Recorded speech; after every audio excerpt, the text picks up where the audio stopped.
Fred, estou passando o controle para você. Estou pegando aqui, Daniel, boa tarde. Boa tarde. Muito bem. Tudo funcionando? Todo mundo consegue ver a minha tela? Sim, claro. Muito bom. Preciso esconder isso aqui. Tá bom assim, Daniel, em termos de Tá ótimo, o tamanho tá perfeito. visualização? Bom, gente, boa Sim. tarde. Sempre bom estar com os usuários do Matemática e da Wolfram Language. É uma comunidade da qual eu faço parte já há bastante tempo. Eu estava vendo aqui, arrumando aqui umas coisas na pandemia, né? Então a gente faz umas coisas pouco usuais. A minha primeira versão do Matemática foi a versão 2.1, que eu comprei em 1997. Então eu sou usuário do Matemática há 23 anos. Logo antes de... eu comprei a 2.1, a versão 3 já tinha saído, mas a versão 2.1 era a única que era barata. Tinha uma versão para estudante onde eu estudava, e eu fiquei com ela um tempo, e eu lembro que a versão 3, que foi onde todas essas ferramentas do front-end, né, dos notebooks, entraram, foi um momento importante na minha vida. Eu tenho as cópias de CDs de tudo isso até hoje, e eu li o Mathematica Book, né, o livro, né, quando ainda a documentação do Matemática ainda era um livro grande do Stephen Wolfram. Eu li o livro de cabo a rabo do Matemática versão 3. Então, eu faço parte dessa comunidade há bastante tempo. Tive a sorte de trabalhar na Wolfram também já há algum tempo, entre 2004 e 2008. Trabalhei inicialmente na parte de linguagem, linguística, um pouco nessas funções de texto que tem na linguagem, né, dos strings, e depois na versão 6, que foi quando essas funções de dados foram introduzidas na linguagem, a versão 6 lançada em 2007, eu participei da parte dos dados socioeconômicos, e foi isso que me levou à parte financeira e econômica. Depois eu deixei a empresa e fiz uma formação em pós-graduação nessa área. Então, a minha área de atuação é essa, economia e finanças, mas a Wolfram Language Matemática, eles continuam sendo uma ferramenta fundamental para mim, para análise de dados. E eu venho apresentando nas últimas conferências aqui do Brasil sempre sobre ferramentas que eu construo e usos dessas ferramentas para questões do dia a dia, né? Então eu vou mostrar um pouco. Então elas estão ficando talvez cada vez mais sofisticadas, naturalmente, e eu vou mostrar um pouco para vocês algumas das análises que eu fiz desde que a pandemia começou em março. Mas eu vou começar falando um pouco sobre a parte teórica, porque eu acho que as coisas mais interessantes que eu tenho feito, elas são ligadas a algumas coisas de teoria de finanças, que é legal saber um pouco mais do background. Então, o outline é esse. Eu vou falar um pouco de teoria de finanças, opções, colocar todo mundo mais ou menos na mesma base. Depois eu vou fazer eu vou dar uma volta sobre acontecimentos e análises de fenômenos que a gente viu durante a pandemia, e contar um pouco a história da pandemia, de como a economia reagiu à pandemia do ponto de vista de ativos financeiros. Então eu vou mudar aqui para o slideshow.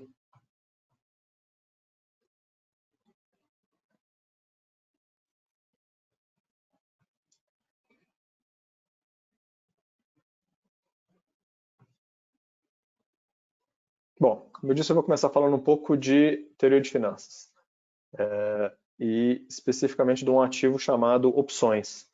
É um pouco difícil eu não ter essa interatividade aqui, né?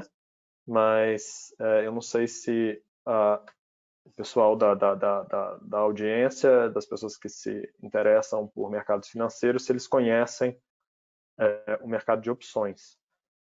No mercado financeiro nós temos ativos de vários tipos, né? Hoje em dia os mais conhecidos são ações, porque são shares, né? Ações de empresas, participações de empresas. Então, hoje em dia, você entra no mercado financeiro, na bolsa, e você pode comprar e vender participações em empresas. Então você vai ter uma ação do Facebook, uma ação da Petrobras, uma ação da Vale, uma ação do Itaú, você pode comprar e vender. E, naturalmente, o preço dessas ações é formado no mercado, né? Sempre que você tem uma transação de compra e venda, existe um preço que é estabelecido para esse ativo.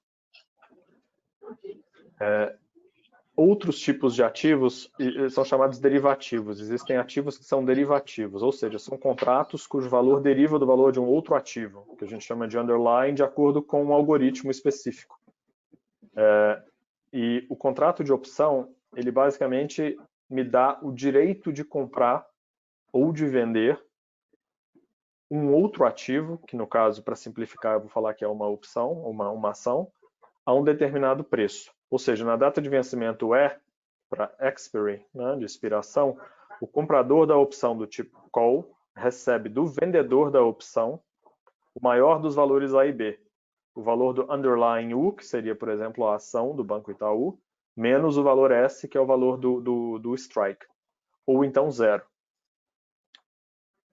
E no caso da put, na data de vencimento que é a expiry, o comprador da opção do tipo put recebe do vendedor da opção o maior dos dois valores A e B, o valor S menos o valor do underlying. Então, eu vou pegar, no caso, para dar um exemplo, a ação do Itaú listada em Nova York. Por que eu estou fazendo isso? Por incrível que pareça, esse mercado de opções ele é mais líquido nos Estados Unidos, mesmo para certos papéis brasileiros, do que no Brasil. É possível também fazer a mesma coisa em reais, né? Na Bovespa. A Bovespa também tem o AB3, né? A AB3 também tem o mesmo tipo de ativo aqui. Mas devido à liquidez, a liquidez dá mais transparência e mais significado para os preços. Eu tenho o costume de eu vou usar os preços dos ativos americanos aqui, embora o mesmo valha para brasileiros. Então, ITUB é a ação do Itaú, que no Brasil ela é ITUB 3 ou ITUB 4. Tem alguém falando alguma coisa? No fundo, Daniel? Não, né? Não, eu tô mudo aqui. Deixa eu ver se o pessoal tá. Eu acho que a Milana Vou está mutar aqui. com a aberta. Isso. Tá bom. Então, a gente tem, por exemplo, uma call de YouTube vencendo no dia 15 de janeiro de 2021 com strike de 10. Então isso vai me dar o direito, se eu compro esse derivativo, essa opção call de YouTube, eu tenho o direito de comprar na data 15 de janeiro de 2021 a $10 uma ação do Itaú. E aí eu faço algumas variações aí marcadas em laranja para que as pessoas possam entender o que eu estou fazendo. A put do YouTube me dá o direito de vender uma ação do Itaú, para seja lá qual foi a pessoa que resolveu me vender essa put. Então, na data de 15 de janeiro de 2021, eu vou ter o direito de vender essa ação a $10. Eu também posso mudar a data de expiração. Em cima a gente tem 15 de janeiro de 2021, eu posso ter 18 de junho de 2021. Então vai ser isso aqui é o que eles chamam de ticker. Isso aqui é como se fosse o string que define unicamente esse derivativo. E eu posso também variar o valor. O Itaú ele hoje está na casa de 5,20 e tal.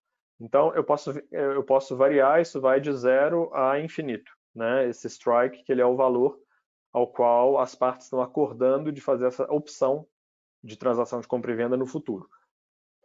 Então, basicamente, esses são os parâmetros que definem o que é um contrato de opção. E o pagamento do contrato de opção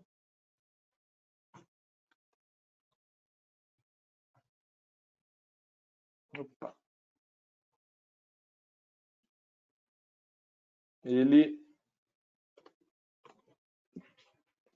corresponde a esse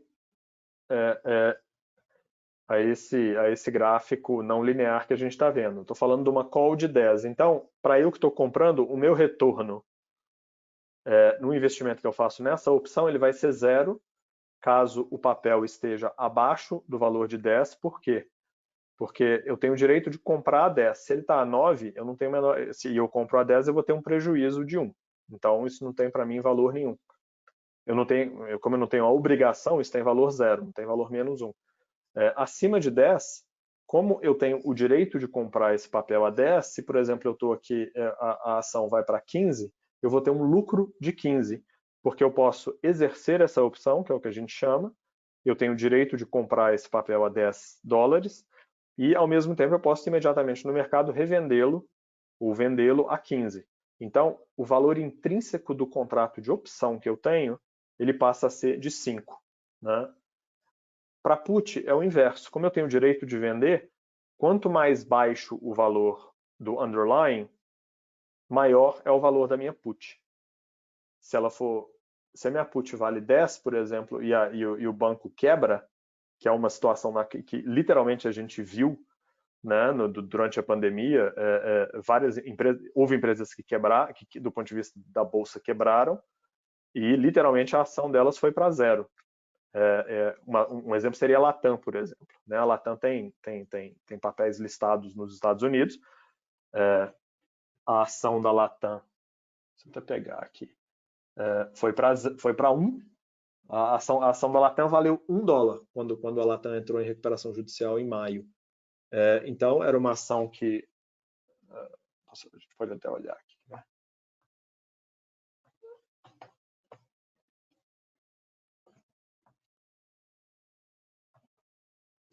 Isso é um pouco a narrativa da pandemia, tá, gente?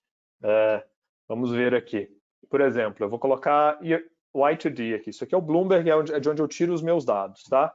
Mas o primeiro episódio da pandemia, a Latam, isso é a ação da Latam nos Estados Unidos. A Latam entrou em recuperação judicial. Quando ela entra em recuperação judicial, o valor da ação tende a 0. Ele não vai exatamente para 0 por razões jurídicas.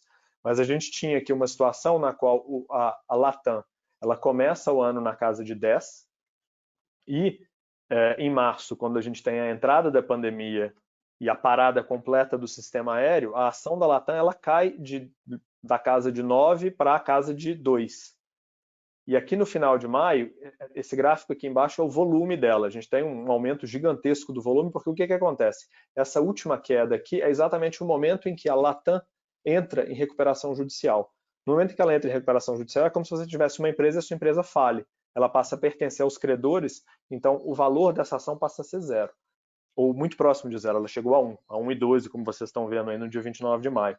Então, se eu tivesse comprado uma put de Latam aqui, uma put de valor 10, essa put passaria a valer $9 aqui. Por quê? Porque o valor da ação caiu a 1, mas eu mantive o direito de vender essa opção a $10.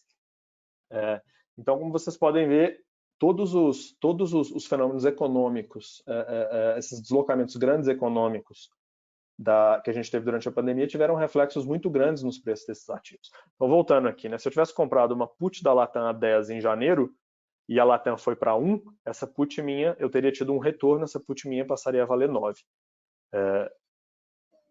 Espero que esteja claro, a gente não tem muito feedback aqui, mas é um pouco isso. Então, voltando aqui, já que a gente está falando de aéreas, eu vou na Azul agora, por exemplo. Na Azul, por exemplo, ela tem puts e calls nos Estados Unidos. Então a Azul é uma ação listada tanto no Brasil quanto nos Estados Unidos, então eu posso comprar esse tipo de ativo da Azul. Se eu acho, por exemplo, talvez seja um bom exemplo agora, né, a gente está tendo a retomada do sistema aéreo, né? Então, a ação da Azul hoje, o que aconteceu com a Azul? A Azul. É a mesma coisa, é o gráfico da Azul em 2020. Eu poderia botar isso no matemática também, vou colocar na Wolfram Language, daqui a pouco eu mostro para vocês, mas aqui fica mais fácil. A ação começou na casa de $40, em março ela foi para $6. E no final de maio, que foi quando a TAM entrou em recuperação judicial, a Azul não entrou em recuperação judicial, então a ação dela ainda valeu $5. Então aqui em maio, por exemplo, vamos dizer que eu estou em em maio de 2020, né? E eu acho que a Azul vai quebrar, ou seja, que a ação dela passa a valer 0. Se eu compro uma put de Azul, eu posso comprar uma put de Azul de 5, por exemplo, e essa put, se a ação quebrar, ela passa a valer 5, eu tenho um lucro enorme. E o mesmo vale para as calls. Se eu acho que o sistema aéreo vai recuperar, e a gente realmente viu aqui uma recuperação pequena, mas né, incompleta, eu posso comprar um contrato de call, que é o direito de compra dessa ação para o futuro, e eu estou fazendo uma aposta de que o sistema aéreo vai voltar. O mesmo aconteceu com o sistema bancário. Se a gente for ver aqui, é um pouco mais ágil fazer isso aqui, mas daqui a pouco eu volto para o Wolfram. O Itaú, por exemplo, que é um banco brasileiro, vocês veem que todos esses ativos financeiros eles caíram muito, porque como a gente teve a crise financeira, os bancos que são credores de várias empresas, houve o risco de que essas empresas quebrassem. Então, naturalmente, se as empresas não pagassem as suas dívidas, o banco que é credor dessas dívidas também ia ficar possivelmente até numa situação de inadimplência. Então, houve uma queda muito grande das ações do sistema financeiro também. E, basicamente, todas essas variações que a gente vê aqui a partir de março são variações em termos de otimismo com relação à economia brasileira. Tanto a cotação do real quanto a cotação dos bancos. Então, eu posso, por exemplo, fazer uma operação de Azul, né? E onde que eu vou chegar? O que acontece é que esse universo de derivativos ele embute uma determinada expectativa a respeito do que vai ser o preço dessas ações no futuro. Como eu estou falando de momentos específicos no futuro, né? A gente pega aqui no caso da Azul. Se eu quero comprar uma ação da Azul, eu posso comprar derivativos, né? Opções da Azul para novembro, ou eu posso comprar para dezembro, eu posso comprar para fevereiro de 2021, né? 2021/2/19 é a data de vencimento, maio de 21, janeiro de 22 e janeiro de 23. Ou seja, todas essas datas eu posso ter determinadas expectativas a respeito de onde que a ação desse papel vai estar. Então, se eu acho que o sistema aéreo vai recuperar, eu posso perfeitamente achar que o valor da ação da Azul vai voltar aos 40 dólares em que ela estava no começo do ano. Então, para antecipar um pouco, o que eu faço é usar a Wolfram Language para fazer a interpretação dos preços desses ativos para entender, para, digamos assim, decodificar aquilo que o mercado está esperando a respeito do futuro. Eu avancei um pouco, mas basicamente, então, como eu estou falando de opções, né, eu apresentei essa estrutura para vocês, existe uma série de determinantes do valor dessa opção. O preço, né, de compra e venda, o tempo de duração até o vencimento, volatilidade, que é o termo técnico para a expectativa de variação do valor futuro, que acaba sendo o fator crucial de determinação do preço da opção, porque os outros fatores eles são pré-determinados. Né? Existem outros fatores que são menos importantes, que é a taxa de juros, a política de dividendos da empresa, os custos de transação, etc. Né? Mas basicamente o que o mercado faz, o mercado ele me dá um preço de oferta e um preço de pedida para cada ação. Então, o mercado ele nunca está ele transaciona num preço específico, mas se você vai olhar, o mercado ele tem compradores e vendedores. O que a gente chama de bid é o preço que os compradores, que o melhor comprador está oferecendo no mercado no momento, e o ask é o preço que o melhor vendedor está oferecendo, o preço mais baixo que está sendo oferecido no mercado no momento. Então, se eu pego, por exemplo, uma ação do Itaú, né, que vence em 21 de janeiro de 2022, mais ou menos daqui a 13 meses,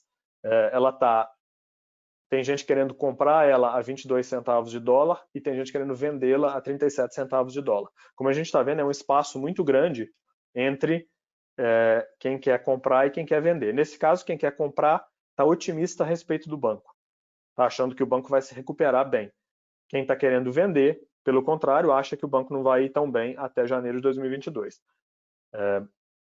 Então, na história de finanças, existe um modelo, né, de precificação, ou seja, ele pega esses parâmetros extrínsecos que eu apresentei para vocês aqui no começo, que são o preço, o tempo, a volatilidade, taxa de juros, dividendos, etc., e ele com base no modelo que é até o modelo que vem da física, ele te dá um preço, entre aspas, teórico para essa ação, para essa opção. Então, essa opção específica de venda do Itaú, ela tem um preço teórico de aproximadamente 45 centavos de dólar. Só que a gente está vendo aqui que, na verdade, ela está valendo muito menos. O mercado, a teoria, entre aspas, diz que ela vale 45 centavos de dólar, mas o mercado acha que vale muito menos. Né? O mercado, até quem está querendo apostar contra o Itaú, acha que no máximo está disposto a fazer uma aposta na qual vale só 37 centavos. Então, os valores do mercado estão bem abaixo dos valores do modelo. E a questão é, como é que a gente explica isso? Bom, obviamente o modelo não é o mercado. Né? Existem outras variáveis, o modelo ele faz uma série de simplificações e o mercado, na verdade, está embutindo um conjunto de expectativas que é bem diferente. No caso do Itaú, existem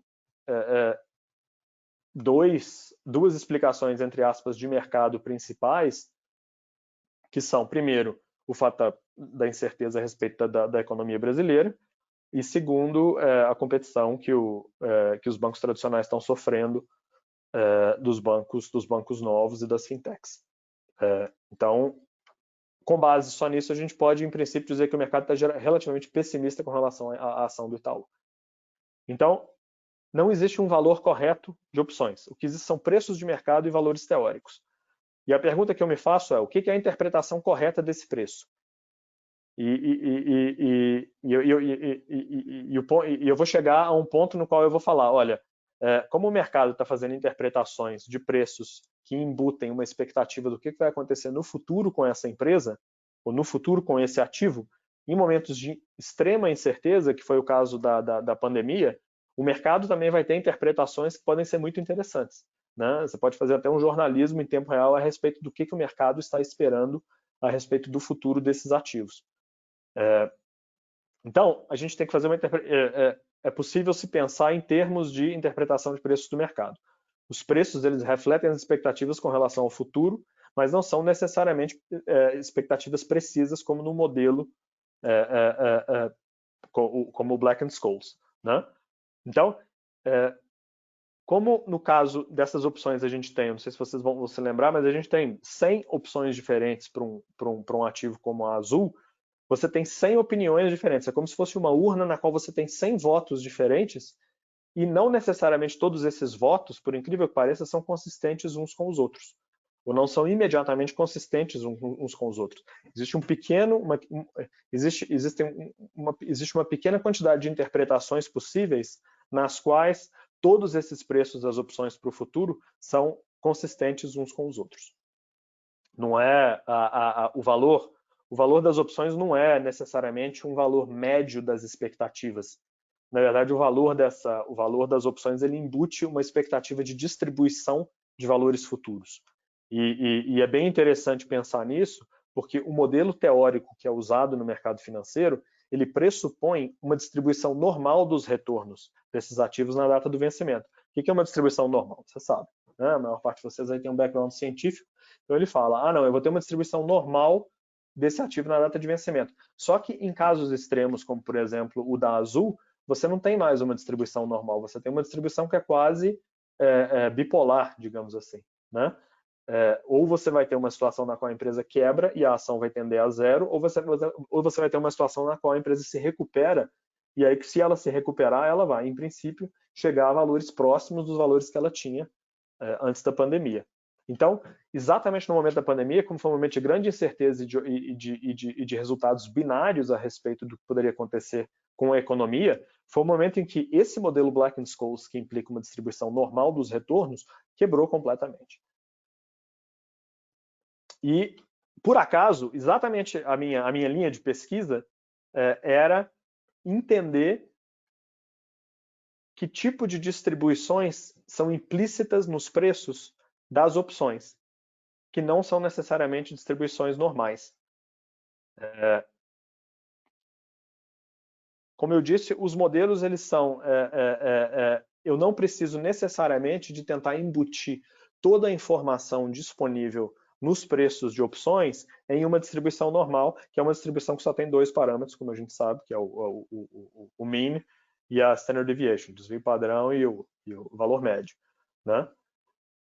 Então, no caso do Itaú, por exemplo, a gente tem 200 opções listadas, eu tenho 400 pontos diferentes, né, que são esses pontos de bid and ask, de oferta e de compra e venda, que me dão informação a respeito da estrutura temporal do retorno de ativo nos próximos 25 meses, nos próximos 2 anos.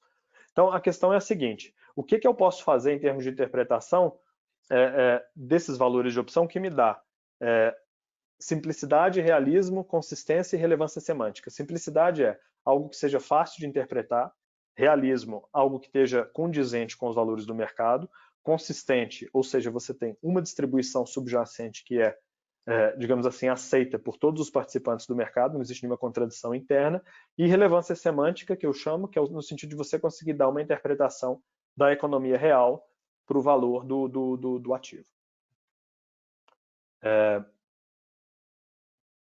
Então, eu tinha olhado o EWZ aqui, mas como eu estou falando da Azul, eu vou mudar on the fly aqui para a gente poder falar da companhia aérea. Então, a gente vê aqui, isso é o que aconteceu com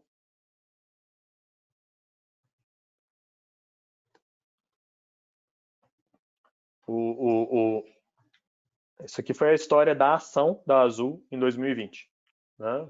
Estava indo muito bem, o pessoal que acompanha o mercado financeiro sabe que a Bolsa Brasileira estava em um momento de euforia, até mesmo de bolha, entrando esse ano.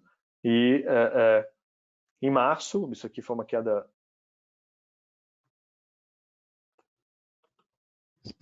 vertiginosa, de 40 para casa de 5, literalmente dentro aí de alguns meses. A gente pode até acompanhar isso em slow motion. Né?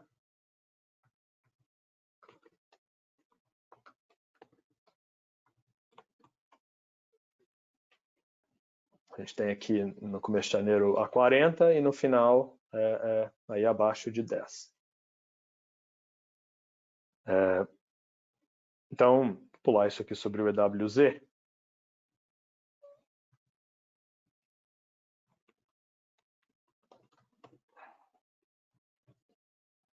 Então, eu tenho aqui, a respeito da Azul, eu tenho centenas e centenas e centenas de opiniões a respeito do que vai acontecer com a Azul até 2023. Então, a questão é, dado que eu tenho, e isso a gente realmente tem que entender isso, porque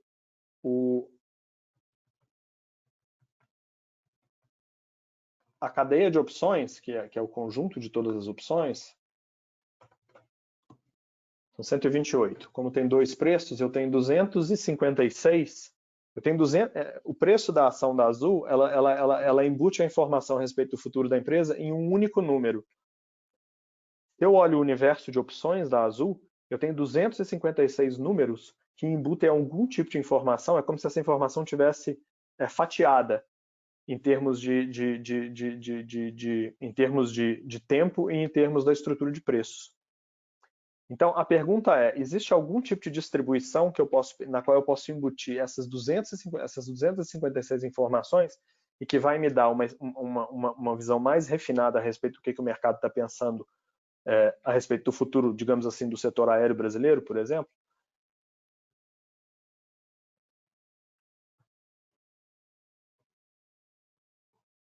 Então, é esse o desafio, né, que eu me apresentei durante essa pandemia. Então, dar um exemplo aqui mais concreto. Vou abrir essa aqui que é a minha mais recente.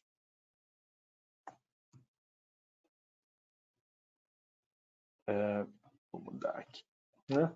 Então, eu não sei como é que eu estou de tempo, Daniel. São 30 minutos ou é 1 hora? São 30 minutos. São 30 minutos? Já chegamos. Então eu vou. Eu vou só chegar, então, apresentar o resultado final aqui. Claro. Então, isso é um exemplo, tá? Eu peguei aqui o meu notebook mais recente, que é do setor de urânio, mas eu vou pegar as aéreas aqui, que eu acho que elas dão um bom exemplo.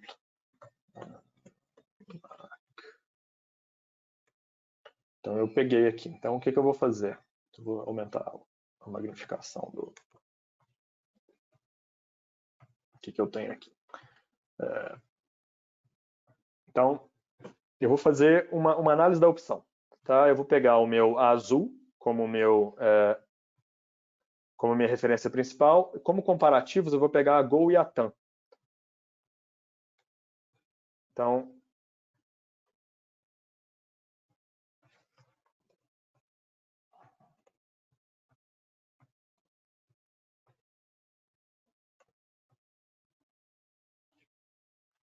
deixa eu fazer isso aqui.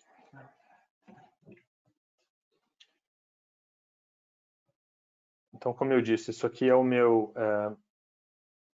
esse é o valor da ação esse ano. Então, eu tenho aqui algo um pouco mais sofisticado. Ele começou a 1, chegou a um mínimo de 0,28, ou seja, a ação caiu 30%, 70% no seu momento pior. E aqui em 2017, 2020. Então, essa é a história desse papel esse ano.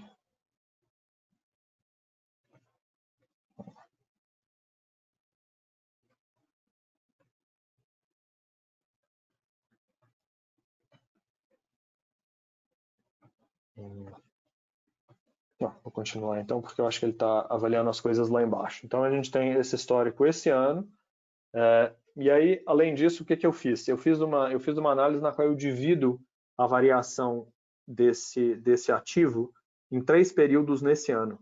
O período entre janeiro e fevereiro, o período entre março e o final de maio, que foi o pior período da pandemia, e o período entre o começo de junho e outubro, que é quando a gente tem uma certa recuperação. Então, a gente vê que são claramente 3 momentos discretos aqui em termos de expectativa com relação ao setor aéreo.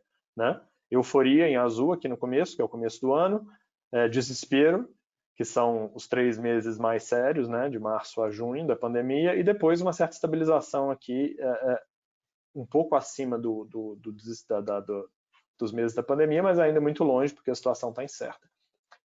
Eu posso fazer, por exemplo, comparativos, né, desses 3, azul, Gol e Latam. Como eu disse para vocês, a Latam entrou em recuperação judicial, então a prestação dela não se recuperou. E azul e Gol a gente vê que estão se recuperando bem. E aqui a gente pode ver, por exemplo, o que é o meu comparativo da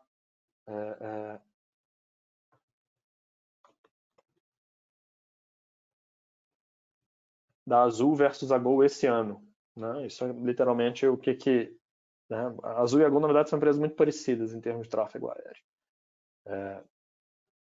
Então, eu pego isso, e aqui a coisa começa a ficar um pouco mais interessante. Que isso aqui me dá essas curvas aqui, eu vou pular isso aqui. Então eu tenho uma ferramenta, por exemplo, que me dá, eu posso determinar o que vai ser o meu valor futuro, a minha expectativa de valor futuro do ativo, e ela vai me dar a expectativa de retorno. Mas, em última instância, o que eu acho mais interessante, e o que realmente foi muito interessante durante a pandemia, foi tentar estudar o que o mercado estava dizendo, estava esperando a respeito da pandemia. Esses dados aqui são atuais, mas eu vou extrapolar um pouco. O que eu passei a fazer? Ao invés de postular essas distribuições normais, eu falei, eu vou fazer uma distribuição empírica que é consistente com todos os preços do mercado para uma determinada data. Então, o que vocês estão vendo na tela agora não são distribuições normais do modelo Black & Scholes, mas são as distribuições, são distribuições que são consistentes com todos os preços do mercado para uma determinada data. Então, assumindo que todo mundo que está fazendo algum tipo de oferta no mercado acha que vai ter lucro, se o preço do papel tiver essa distribuição nessa data, todo mundo está fazendo, ninguém está entrando no prejuízo. E essa é uma distribuição bem diferente, não sei se eu estou com ela aqui, do que seria, por exemplo, acho que não estou com a normal aqui, estou sim. Né? Essas distribuições elas são diferentes do que seria, por exemplo, uma distribuição normal desses ativos. É aqui. Isso aqui é a normal e isso aqui é a empírica. Uma grande diferença da empírica que vocês veem é que existe uma pequena probabilidade de que o valor desse papel seja 0. Ou seja, existe como se fosse uma força gravitacional que puxa o valor dessas opções para baixo, porque o mercado quer se precaver contra a eventualidade dessa empresa quebrar.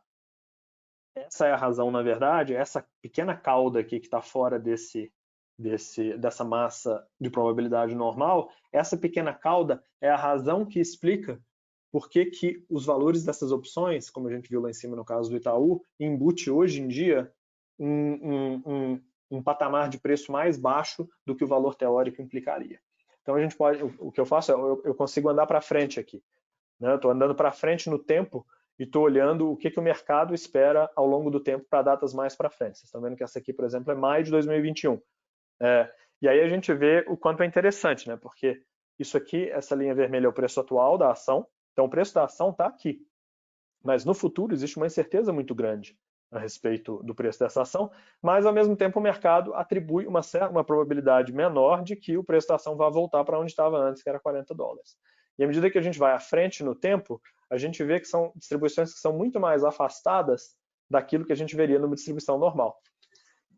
E essa eu acho que é o mais interessante de todas. A gente está chegando aqui em 2023, janeiro de 2023, 2 anos e 3 meses daqui para frente. Qual é a distribuição de preços que o mercado está esperando para a Azul? Né? É uma distribuição que tem 2 polos distintos. Ela tem o polo, o preço da ação está aqui hoje, então não é uma distribuição normal centrada. Né? O que seria a distribuição normal aqui? Vamos chegar no final. Essa aqui seria, aqui dá um bom exemplo. Essa aqui é a distribuição normal,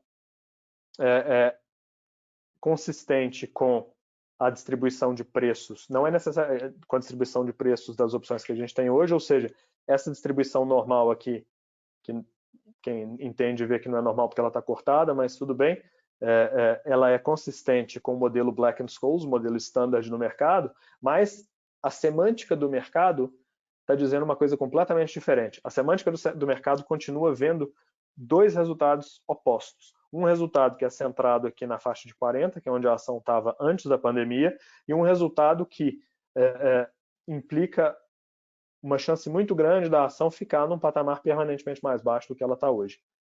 Então, para 2023, a teoria é o azul e o mercado é o laranja. Então, infelizmente não dá para mostrar mais coisas, mas esse foi o tipo de fenômeno que a gente viu ao longo dos últimos meses e que tem muito a discutir a respeito. Então, eu termino aqui por falta de tempo e eu abro para perguntas para a gente conversar. Muito bom, Fred. Obrigado. Como sempre, você mostra coisas muito interessantes da economia, né? A economia que é um monstro misterioso. Deixa eu te perguntar uma coisa. Talvez seja uma pergunta assim de iniciante, né? Mas a questão é o quanto que o mercado financeiro representa da economia, né? Assim, a economia do país, por exemplo, a nossa aqui do Brasil. Qual a diferença entre a economia e o mercado de ações? Isso é extremamente interessante, né? Porque quer dizer, a questão fundamental que tem que ser respondida para que eu justifique o título da minha apresentação, né? A questão é o mercado. Eu vou me restringir aqui, tá, Daniel? Porque o que acontece? O mercado financeiro ele tem ativos e esses ativos têm preços. Então, a única coisa que esses preços, na verdade, eles são simplesmente nada mais do que expectativas a respeito de retorno. Então, se eu olho a ação da Azul, por exemplo, a ação da Azul não é nada mais do que a expectativa do lucro da empresa nos anos futuros.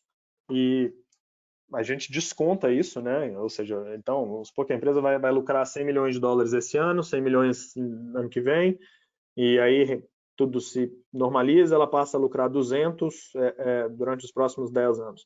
Né? E a gente vai aplicar um desconto a isso, porque quanto mais longe no futuro, menor o valor presente desses fluxos. Então, o valor de um ativo financeiro, do ponto de vista técnico financeiro, não é nada mais do que o valor descontado dos futuros fluxos de caixa desses ativos. Então, um papel de renda fixa, por exemplo, o valor dele é o valor dos juros que você vai receber em cima dele até o vencimento. E é só isso. Então, o mercado financeiro, quando a gente vê, por exemplo, o Bovespa não é nada mais do que a expectativa dos lucros das empresas brasileiras no futuro em reais. Então, o que acontece? Se a gente tem uma inflação brutal, né, no Brasil, se a gente tem 100% de inflação entre 2020 e 2025, é natural que os lucros da empresa subam junto com essa inflação. Então, em valor presente, esses valores vão ser mais altos. Então, por que eu estou dizendo isso? A gente tem visto nos últimos meses o que aconteceu. A gente teve uma depressão entre março e maio, né, nos valores de bolsa, que são só um setor do mercado financeiro, que estavam esperando uma quebra de lucros. E depois, especialmente nos Estados Unidos, a gente teve um retorno muito grande dos preços. Só que esse retorno dos preços ele está embutindo não só uma recuperação da economia, mas também uma alta dos lucros nominais das empresas. Por quê? Porque a gente está tendo políticas monetárias inflacionárias no mundo inteiro. Então, para resumir e responder a sua pergunta, o que a gente está vendo aqui é uma mistura do resultado das empresas, ou seja, como a economia vai se recuperar, mais uma expectativa de inflação futura. O Fred, obrigado mais uma vez. Tem mais perguntas aqui, mas eu vou deixar para a gente responder no From Community.